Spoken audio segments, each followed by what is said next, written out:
Good morning everybody. Meron akong na-discover. Oh, matagal na to eh.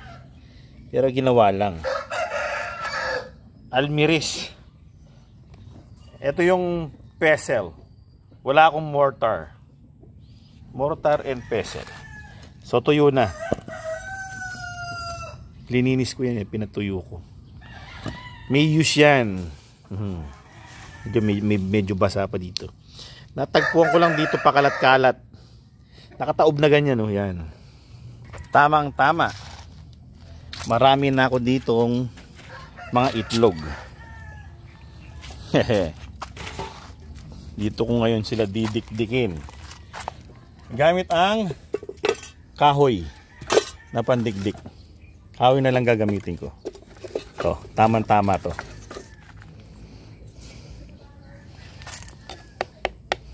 So first ang gagawin, matuyo na yan. Tuyot na tuyot na yan. Palagay tayo dito. May mga use pa yung mga balat na yan.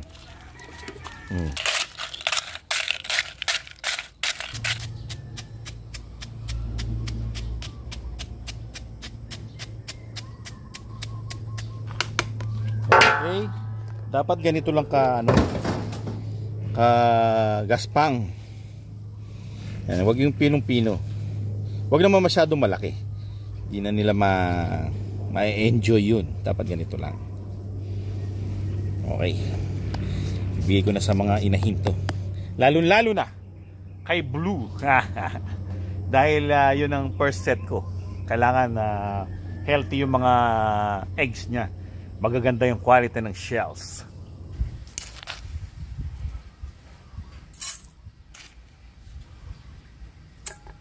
Ang dami.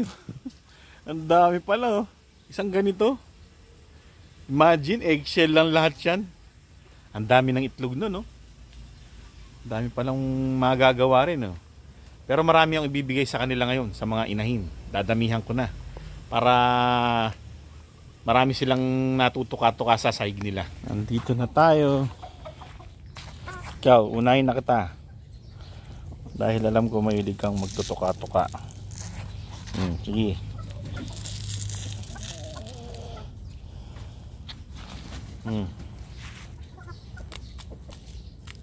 Mahilig din siya, eh, no?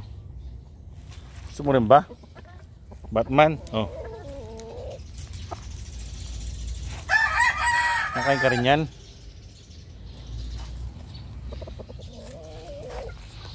So si Buttercup bigyan ko. Nararapat lang na bigyan kita para hindi nauubos yung calcium mo.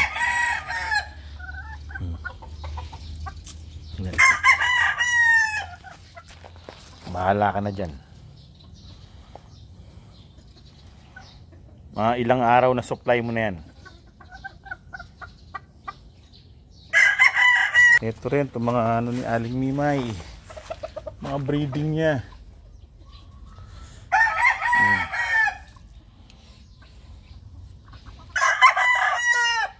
Yan, sige.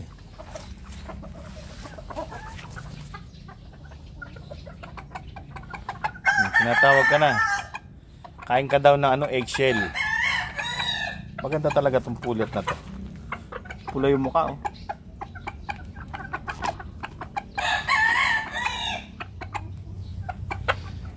Bagay itong dalawa to. Straight sweater. Ito naman, lemons. Tignan natin kung mahilig silang kumain nito. Sige. Nakakain sila. Sige, parang may napapagbisihan kayo. Para nabibisi kayo sa pagiging ano nyo, lovers. Ang ganda ni Chappy ni Aling Mimay, eh. Lemon pear. Galing.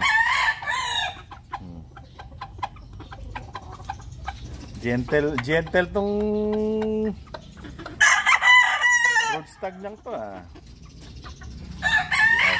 Ito, importante to si Blue. Kailangan talaga bigyan ko to.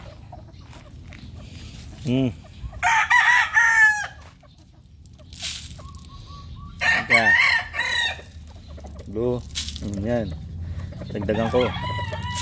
Sige. Marami tayo niyan. Kain ka. Para gumanda yung eggshells mo. Sige na. Ayaw mo doon. Bigyan pa dito.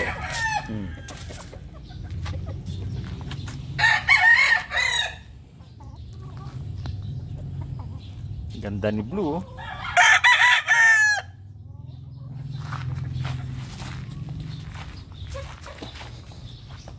Ito yung ating Thunderbolts. Tanda na daw ito eh. Ang tansya ni Tito nasa mga 7 to 8 years old na to. Kala ko nga 6 lang eh. 7 years old, 7 to 8 years old na pala. Yung butcher pair. Bigyan natin yan. Bigyan natin yan. Yeah. Kain kayo. Damihan natin. Para gumanda yung kalidad ng eggshell nyo.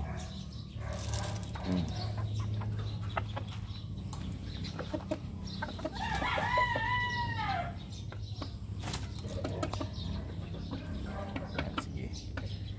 Kain lang ng kain. Doon naman sa likod yung mga pulet doon. Tsaka si matandang malagandang.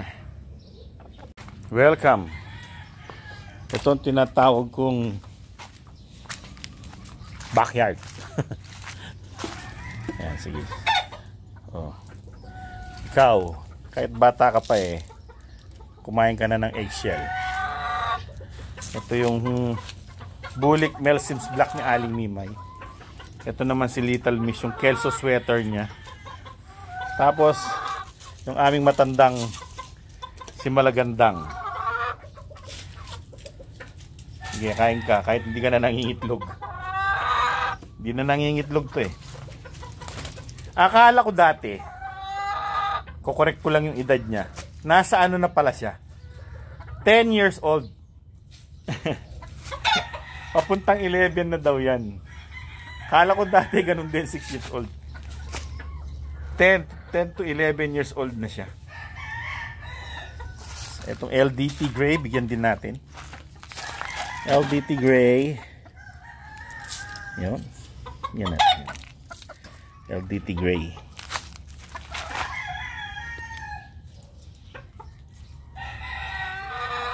Para meron kang supply ng calcium. Tapos dito naman tayo sa dalawa kong price pullets.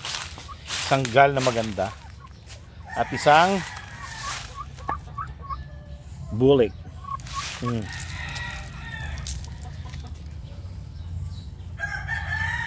Dadagdagan ko yan. Ikaw rin, kumain ka.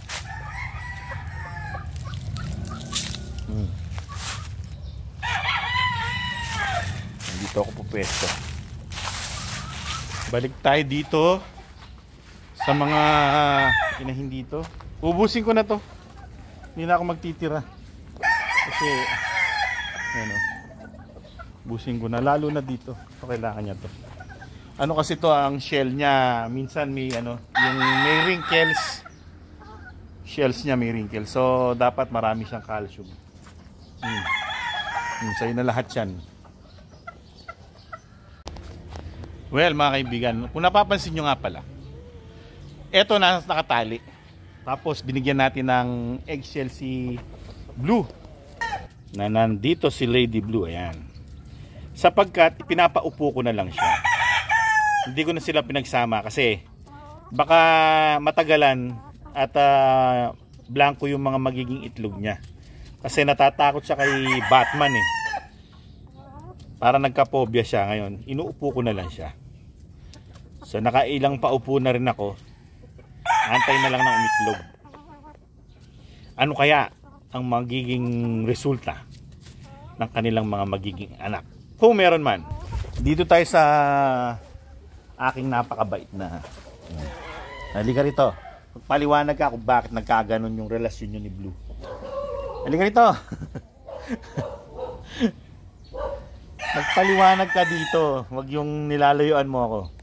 Well, mga kaibigan, sana maging maganda yung resulta ng aking breeding sa Batman na to, na masyadong macho at nagkapobya tuloy si Blue sa kanya. Well, mga kaibigan, hanggang sa susunod na episode. Paalam.